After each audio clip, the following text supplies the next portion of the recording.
రాష్ట్రంలో అత్యంత ప్రభావశీల వ్యక్తుల్లో తొలి వ్యక్తిగా వైఎస్సార్ కాంగ్రెస్ పార్టీ అధినేత మహానేత వైఎస్సార్ తనయుడు వైఎస్ జగన్ నిలిచారు. ఇండియా టుడే తాజా సంచికలో రాష్ట్రంలో 10 మంది శక్తిమంతుల జాబితాను విడుదల చేసింది. ఈ జాబితాలో నెంబర్ 1 గా వైఎస్ జగన్ నిలువగా రెండో వ్యక్తి టీఆర్ఎస్ అధినేత కేసీఆర్ నిలిచారని ఇండియా టుడే పత్రిక వెల్లడించింది. విజేతలే చరిత్ర గతిని నిర్దేశిస్తారన్నది జగమెరిగిన సత్యం.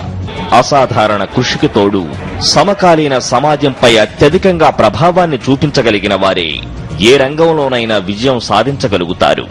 విజేతలెప్పుడూ ప్రత్యేకంగా ఉంటారు. వారు విజేతలుగా మారే క్రమంలో ఎన్నో అవరోధాలు ఎదురు కావచ్చు. కానీ చివరకు అవన్నీ వారి ధాటికి తునాతునకలు కావలసిందే. విజేతలెప్పుడూ విజయం గురించి ఆలోచించరు. ఎందుకంటే వారు చేపట్టే పనులన్నీ విజయమే తుది లక్ష్యంగా ఉంటాయి. తోటివారి అవసరాలను, ఆకాంక్షలను, ఆవేదనలను అర్థం చేసుకోగలిగిన వారే విజేతలుగా నిలుస్తారు. సమస్యల పరిష్కారానికి నిజాయితీతో ప్రతిస్పందించగల వ్యక్తులు మాత్రమే చుట్టూ ఉన్న వారిని ప్రభావితం చేయగల శక్తిని సంతరించుకుంటారు. ఆ క్రమంలో వారు మిగిలిన వారితో పోలిస్తే శక్తివంతులుగా ఆవిర్భవిస్తారని ఇండియా టుడే పత్రిక అత్యంత ప్రభావశీల వ్యక్తిగా వైఎస్ జగన్ అభివర్ణించింది.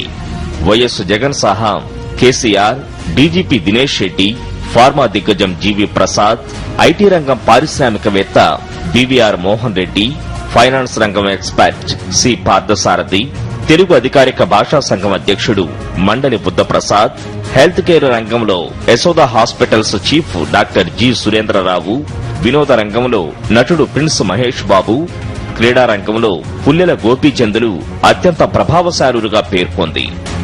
గతేడాది అంటే 2012 మే 27వ తేదీ నుంచి వైఎస్ జగన్ హైదరాబాద్ చెంచలగూడ జైల్లో ఉన్న రాష్ట్రంలో అధికార కాంగ్రెస్ కు బలమైన సవాలుదారుగా మారారని పత్రిక తెలిపింది. జగన్ జైల్లో ఉన్న అత్యధిక మంది ఎమ్మెల్యేలపై తన ప్రభావాన్ని చూపిస్తున్నారంటూ పేర్కొంది. నిత్యం సాధారణ వస్త్రధారణతో ఉంటూ జనం పక్షాన పోరాడేందుకు సిద్ధమంటూ ప్రజలలో విశ్వాసాన్ని కలిగించారని ఇండియా టుడే చెప్పింది. దివంగత మహానేత వైఎస్సార్ రాష్ట్ర భవిష్యత్తు కోసం కన్న కలలను సాకారం చేయడమే లక్ష్యంగా వైఎస్ జగన్ కృషి చేస్తున్నారని వివరించింది.